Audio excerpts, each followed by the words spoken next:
असा प्रश्न विचारला पाहिजे, काय शाही पुसली काय? यावेळेला भाजप आणि त्यांच्या मित्रमंडळींनी पुरेपूर प्रयत्न केला किंवा प्रयत्न करण्याचा प्रयत्न केला. त्याच्यामध्ये दुबार मतदार असतील, ईव्हीएमचा खेळ असेल. आता तर ज्या काही बातम्या येत आहेत त्याच्यामध्ये एक मिनिट जरा पहिले पण ही बातमी आले, बाईचं नाव रवींद्र असेल का? ही आत्ताची ऑनलाईनची बातमी आहे. बाईचं नाव रवींद्र असेल का? पुरुष मतदाराच्या नावाच्या पुढे बाईचा फोटो. ह्याच गोष्टी आम्ही मोर्चा काढून सांगितल्या होत्या, निवडणूक आयुक्तांच्या समोर ठेवल्या होत्या. त्याच्यानंतर शाई पुसल्या जाण्याच्या तक्रारी येत आहेत. आता माझ्याकडे एक व्हिडिओ आहे, मला वाटतं कल्याण डोंबिवलीमध्ये सरळ भाजपच्या उमेदवारांच्या नावाच्या पाट्या तिकडे ठेवून तो तिकडे केंद्र चालवलं जाते. केंद्रामध्ये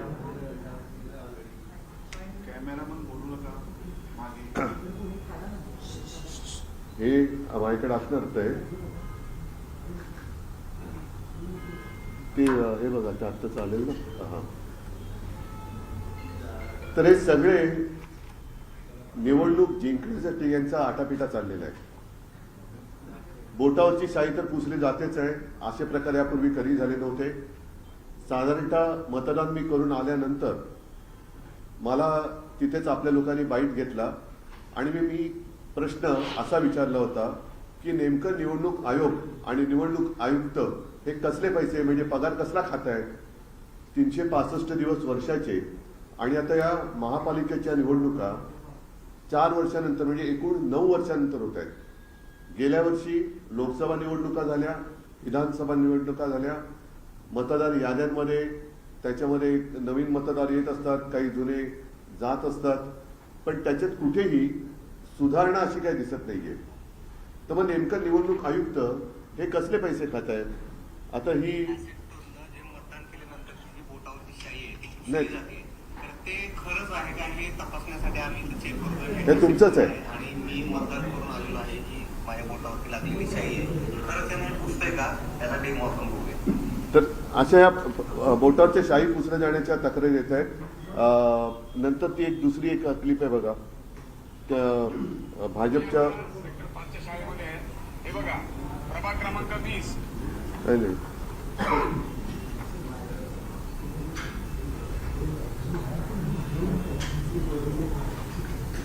या तुमच्याच माध्यमातून बातम्या येत आहेत.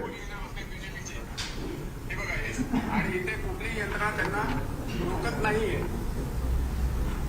हे बघा, जे कॅन्डिडेट आहेत त्यांची नावं सकट इथे कुणी ऑब्जेक्शन घेत नाहीये. सगळे उभे आहेत, इकडे बंद करायचे, त्यांनी कॅन्डिडेटची नावं लिहून बसले आतमध्ये. या तुमच्याच माध्यमातून आम्ही बातम्या बघतो आहोत. आणखीन एक पत्र माझ्याकडे आहे. साधारणतः मतदानाचा दिवस आणि मतमोजणीचा दिवस हे 2 वेगळे दिवस असतात. फार पूर्वी मतदान झाल्यानंतर तत्काळ मतमोजणीला सुरुवात व्हायची आणि मध्यरात्री किंवा दुसऱ्या दिवशी पहाटेपर्यंत मतमोजणीचे निकाल जाहीर व्हायचे. जोपर्यंत मतदान होत नाही तोपर्यंत मतपेट्या उघडल्या जात नाही. मग त्याच्यामध्ये पोस्टल सुद्धा आल्या. आता ह्या ह्याच्यामध्ये निवडणूक निर्णय अधिकारी प्रभाग क्रमांक 200 ते 206 यांचे 8/1/2024 पत्र मतमोजणीच्या दिवशी मतमोजणी सुरळीत पार पाडण्याकरता उक्त दिनांकास झालेले टपाली मतदान हे मतदानाचा लिफाफा तपासून वगैरे खूप मोठे आहे. त्यांनी आज दिनांक 15/1/2024 रोजी दुपारी 3 वाजता सदर टपाली मतपत्रिकेच्या पेट्या स्ट्रॉंग रूम मधून बाहेर काढण्यात येणार आहेत. तरी त्याकरता आपण किंवा आपल्या टपाली मतपत्रिकेकरिता नेमणूक केलेला प्रतिनिधी यांना वरील नमूद वेळेत उपस्थित राहण्याकरता आपले स्तरावरून सूचना देण्यात याव्या. हे काय चाललेलं आहे, म्हणजे कोणत्या प्रकार किंवा कसली लोकशाही आहे? मला आणखीन एक मेसेज असा आला की संविधान म्हणते मतदान करा आणि निवडणूक आयोग म्हणते करूनच दाखवा.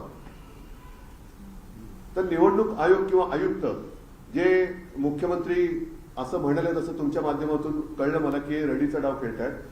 पण मग मुख्यमंत्री त्यांची घरघडी निवडणूक आयुक्त म्हणून नेमणूक करतायत का? की निवडणूक आयुक्तांना काही कामच नाहीये? हा सगळा प्रकार जो चाललेला आहे, घात दपटशांचाही प्रकार करून पाहिला, त्याच्यानंतर पैसे वाटपाचा प्रकार करून पाहिला, तेही उघडकीस आले. यावेळेला सोशल मीडियातून बऱ्याच गोष्टी उघड झालेल्या आहेत. टीव्ही चॅनलमधनं सुद्धा बऱ्याच गोष्टी उघडकीस आलेल्या आहेत. अगदी मी परवा ठाण्याला गेलो होतो आणि मी आणि राज आमच्या उमेदवारांना सुद्धा कोटी कोटींची ऑफर करून त्यांची उमेदवारी मागे घेण्यासाठी प्रयत्न करण्यात आला. म्हणजे सगळ्या साम दाम दंड भेद एवढी खा कशासाठी सुटले यांना? का एवढी तुम्हाला ही महापालिकेची निवडणूक, नगर परिषदेच्या निवडणुका म्हणजे मला असं वाटतं की यांच्याकडे, महायुतीकडे कर्तृत्व काही नाहीये म्हणून वाटेल ते करा. तिकडे गणेश नाईकांकडे त्यांचं मतदान केंद्रच फरार झालं. म्हणजे टांगा आहे की नाही जागेवर मला माहित नाही, पण मतदान केंद्र फरार. त्यांच्या टांगा दुखल्या फिरून फिरून, या मतदान केंद्रात गेले, इकडे नाही, त्या मतदान केंद्रात 4 तास लागले त्यांना. म्हणजे हे मंत्र्याची हालत आहे. टांगा दुखल्या, केंद्र फरार. टांगा पलटी नाही झालं, पण त्यांच्या खेट्या घालून टांगा दुखल्यात. आता डोक्यावर हात मारावा की पाय चेपत बसावे, हा गणेश नाईकांपुढचा प्रश्न असेल. पण ह्या सगळ्या गोष्टीवरती इलाज करायचा असेल तर मला असं वाटतं निवडणूक आयुक्तांना तत्काळ निलंबित करून त्यांच्यावरती कारवाई केली पाहिजे. कारण हे बसल्या जागी फुकटचा जनतेचा पैसा खातायत आणि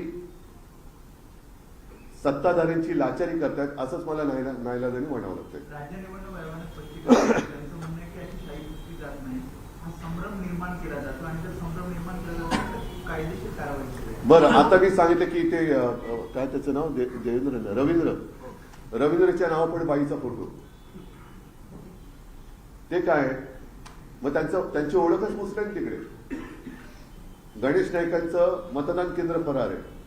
अनेक ठिकाणी, काही ठिकाणी म्हणजे ठाण्यामध्ये मला अशी तक्रार आली की तिकडे कोणी मार्गदर्शन करायलाच नाहीये कोणाचं मतदान कुठे आहे. त्याच्यानंतर आता मी तुमचीच बातमी दाखवली ना की सरळ भाजपच्या उमेदवारांच्या नावाच्या पाट्या तिकडे केंद्रामध्ये. त्याच्यावरती काय उत्तर त्यांचं? सर्वच ठिकाणी सर्वात जास्त गोंधळ जो आहे याच निवडणुकामध्ये सर्वात जास्त पाहायला मिळाला. काही ठिकाणी मतदारांची नावं मिळत नाहीयेत, काही ठिकाणी बूथ मिळत नाहीयेत, कुठं मतदान मागच्या वेळी जिथं मतदान केलं होतं तिथं मतदान दुसरीकडे झालेलं आहे. हा गोंधळ सर्वात जास्त यावेळी जास्त पाहायला मिळाला. नाही, हा लोकशाहीचा खून करण्याचा प्रकार आहे.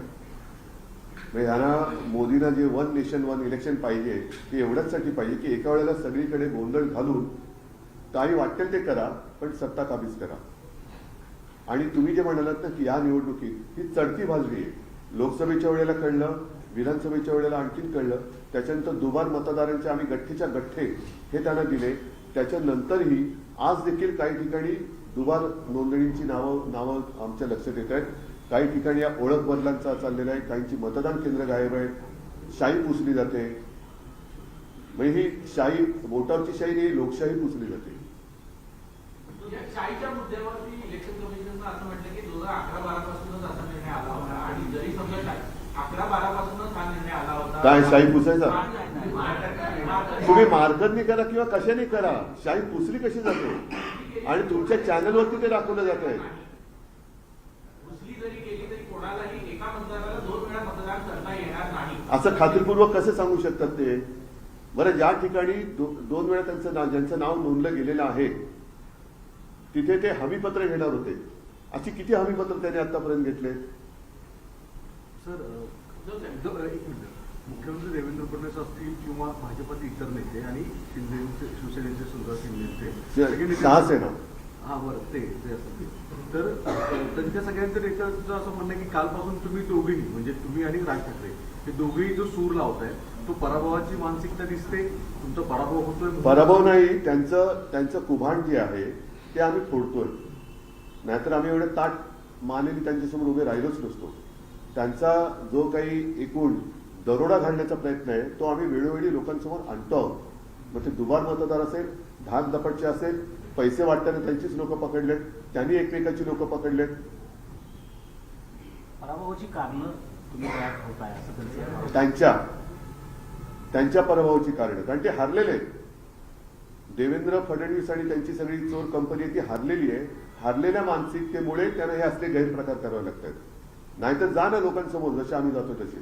काही ठिकाणी एका सोसायटीचे दुसऱ्या प्रभागाच्या मतदार यादीमध्ये नाव आहे, म्हणजे त्या उमेदवारांचं एकत्रित नुकसानच होत आहे असं एकत्रित दिसतंय. काही नाही, ते काय शेवटचं काय बोललं ह्या यादीतली त्या यादीत? नाही, समजून घ्या 192 मतदार आहेत, त्यांचे 193 मध्ये नाव गेलं आहे, म्हणजे त्या 192च्या उमेदवारांचं एकत्रितच नुकसान. उमेदवारांचं भवितव्य नंतर, पहिलं मतदाराचा अधिकार. मी जे म्हटलं ना की संविधान म्हणते मतदान करा, निवडणूक आयोग म्हणते करूनच दाखवा, असा प्रकार आहे. म्हणजे हा संविधान विरोधी निवडणूक आयोग आहे, त्याच्यामुळे आयुक्तांवरती तर कारवाई झालीच पाहिजे. आणि त्यांचा संपूर्ण स्टाफ हा रोज काय करतो ह्याचा आता छडा लावावा लागेल. कारण हे बसल्या जागी पगार खात आहेत. त्यांच्या कार्यालयात आता राजकीय पक्षांचे प्रतिनिधी नाहीतर आम्हाला ठेवावे लागतील आणि तुमचा रोजचा लेखाजोखा हा जनतेपुढे आणावा लागेल. आज काय केलं, नुसते बसतायत, काय करतायत? एवढ्या वर्षानंतर सुद्धा, एवढे दिवस होऊन सुद्धा तुमच्याकडे साधी नोंदणी नाहीये मतदारांची. नाही, कोर्ट वगैरे सोडा, आजचं काय करायचं? कारण हा प्रश्न त्यांना काय माहितीये की पुढे काय कोर्टात गेले की 4-5 वर्ष चालू आहे आपलं. साहेब, हे राज्य निवडणूक आयोगावर कारवाई करायची का बीएमसी आयुक्तांवर? कारण की मुंबईत ते मी पूर्ण आयोग म्हणतोय.